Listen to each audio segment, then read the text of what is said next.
So game number 3 between the Donger and the lower left-hand corner, the puCK. The puCK. Alright guys, once again, you are tuning into Breaker SC2. I believe we have another best of 3 after this one wraps up. And it will be Top versus Snoot. That is the winners group, if I'm not mistaken. So we're going to see some foreigner versus foreigner action. It's going to be one of China's strongest Protosses going up against one of the world's best non-Korean Zergs with a boatload of experience between both of them. I really think that's going to be something to, I guess you could say, be reckoned with. This is the year of Snoot, guys. Like, yeah, Sen won Taiwan Open 2 weeks ago, but at the same time, come on. You got to give Snoot his credit. You've got to give Snoot his weight. You've got to say Snoot is God among foreigners, if that makes sense. He is the Stefano of 2014. He even plays Zerg. Alright, so for the time being, we can see that Jaedong's not going for anything too terribly crazy this time around. He's actually doing something quite safe, quite normal. Even if it is going to be a 15 hatch. And puCK is not going to do anything dishonest either himself.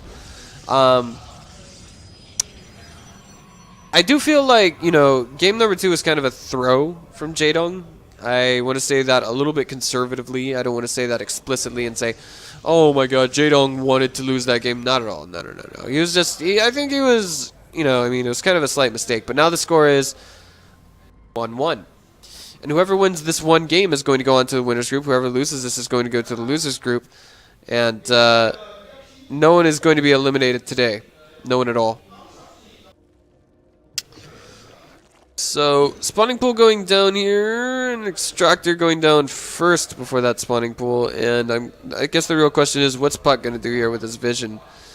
This isn't my first time casting puCK, but he has kind of, I guess you could say, I caught him raging in a few replays that I found on Drop.sc a while back. I believe that website is no longer in commission.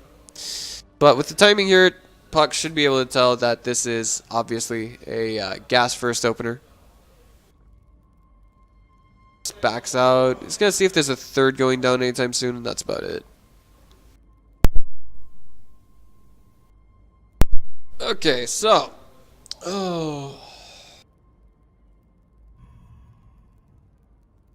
Natural Nexus going down for puCK, our IvD Protoss. I feel like if he pulls the strings right, he could win this. But it depends entirely on his decision making, what he wants to do. He's got the cybernetics core ready to go. This probe could very well be here for some proxy pylons of some form or another. It's actually, ooh, okay, he's actually hiding as far up to the top left as he can with that probe. I like that decision. Where on earth are these lings going to go, if anywhere? Alright, so they're just stuck here at the natural. No real rally point on them. The question is, what does Jaedong have planned with them? Does he have anything planned with them? He's just leaving them at the natural. That's, I feel like that's a mistake. I feel like he wants to use them to scout. It's just that, yeah, there we go. Happens a little bit late. No one's perfect. But, I mean, at this level of play, players don't just make units and then just leave them there. They have a purpose. Almost every last one of them serves a purpose that is, that's what I'm looking for. More meaningful than the Matrix itself, if that makes sense. Yeah, so I was just taking a quote from Agent Smith from The Matrix. Couldn't help myself. Alright. So, fully saturated on the main. The natural is getting there just about. And the third is about as empty as it could get. Jaedong's kind of supply blocked for a while now. He's actually making 2 overlords to alleviate this problem. Because in this situation, you don't make 1 overlord. You make 2 overlords to alleviate a supply block thoroughly. Mothership Core is now headed towards the location of the third, but guess what? There's a queen there and waiting. Perfect timing. Third finishes. It's going to see the creep. That should basically explain everything to puCK, if you will. Gets a full read there. And now he's going to back out. We got another Dota game starting up to my right. Dota 2, that is to say. Oh, Oh boy, this is not looking good. Okay. Well, puCK at this stage has basically revealed that at 7 minutes into the game, he has no gases at the natural. Only 2. So that can either mean A, he's going for an expo, or B, he's going for an all-in. And with the vision that the Overlord has here, he just knows that there's not going to be any, what's the word I'm looking for? Any all-in coming at him. So Jaedong's going to take advantage of the opportunity to go ahead and take down that third. And with only sentries here for puCK, I think that's going to be very difficult for him to deal with at the third, to be perfectly honest with you guys. Look, we can see it. We can see it. There's no saving that base. In fact, I want to say that if Jaedong wanted to, he could actually have gotten all those sentries as well. This, oh my god. Is he gonna? Oh, he's gonna get this again. This is painful to deal with right now. He had to cancel at the last second. He just blew a bunch of energy that he's not gonna get back. This is, you know, this is a situation you don't want to be in as a Protoss player. Sure, he didn't lose any workers, but it's just super annoying what he's doing, and it also costs him 100 minerals each time. Minerals are not, you know, I guess you'd say, yeah, they're kind of, they're really important at this stage in the game. Still relative at this stage because puCK doesn't have that rich 3-base standard economy as our blue Protoss just yet.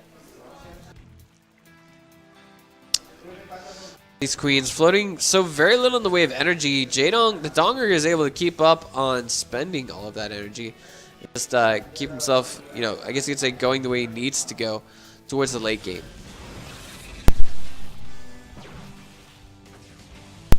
Alright. Wings, roaches gathering up in the middle of the map. Spire going down. It looks like a roach one, or excuse me, rather, I want to say that there are roaches in production. Glory Constitution is just about to finish up. There are mutas on the way as well. So I'm thinking it's a little bit tough to call just what's going to happen here, but it could be a muta switch eventually for Jaedong. That's why he's saving so much in the way of resources. His Spire did just finish, and we're going to see 10 mutas, maybe 11. 10. Plus 1 on the way.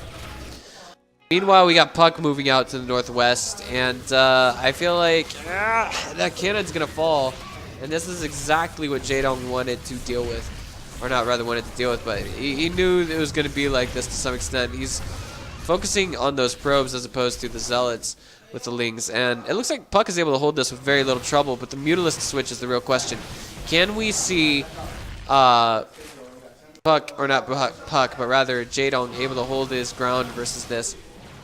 It's a lot of Mutalisks, it's a lot of roaches, and a lot of Zerglings as well. Nice pick off for puCK, but there's no Mothership Core to help with the escape here, so I think all of these units are basically, yeah, they're forfeited. There's no getting out for them. This is, you know, I guess you could say that probably wasn't worth for puCK, like, more than likely. We can already see the retaliation is going to come through relatively soon. +2 attacks spinning on that forge. It's going to help out every little bit. The natural under attack. If he can get the queen, it would be nice, but all these lings say no. No, you can't get in. And the mutas here as well have something else to say about that. I feel like puCK has the wrong tools in the shed to deal with the Mutalisks. He should be getting, I feel, Phoenixes into the mix, but he can't really afford them. And here we go. He's using the mutas as transition, that is to say, Jaedong. He's going for +1 melee and Carapace. That means towards the late game, we're going to be seeing Ultralisks. Then again, we didn't see Ultras in game number 1 either. Those probes getting just absolutely massacred. Jaedong doesn't feel comfortable taking that army head-on 1 versus 1 just yet. But the third, oh, there's so many bits and pieces of it that can be focused on just a little bit. I think, yeah, wow, that was the Artosis pylon that he needed to take down. Oh man. Defensive blink forward here. Nice job by puCK getting quite a few mutas and exchanging a couple of stalkers in the end. Jaedong still continuing to make Mutalisks. And I think this game could last a while for us.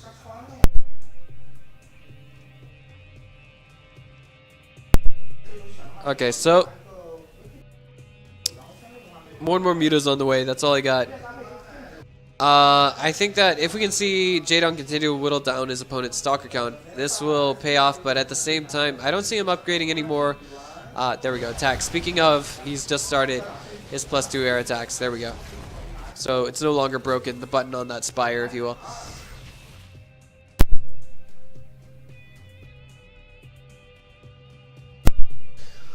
All right, another swing at the third, and it's just not working. puCK's able to put up his blocking fist and his punching fist, if that makes sense. And I want to say that this game, like picking off the fourth, was the turning point, the pivotal point for this game, because not only did puCK get the fourth, he got it successfully, but he lost all the stalkers and all the sentries that were there.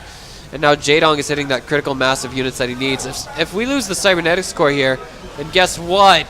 No stalkers in production for puCK. There it is. He's now making Templar Archives, and he's getting his +3 attacks. But the question is, where are the armor upgrades, and will they help him out or not? We got +2 attacks versus +1 melee and +1 carapace coming out from Jaedong. And I feel as though, oh boy, this is not looking good. The +3 looks like it could be cancelled. It is. It is. Oh my god, the sentry's getting picked off as well. It's pretty huge.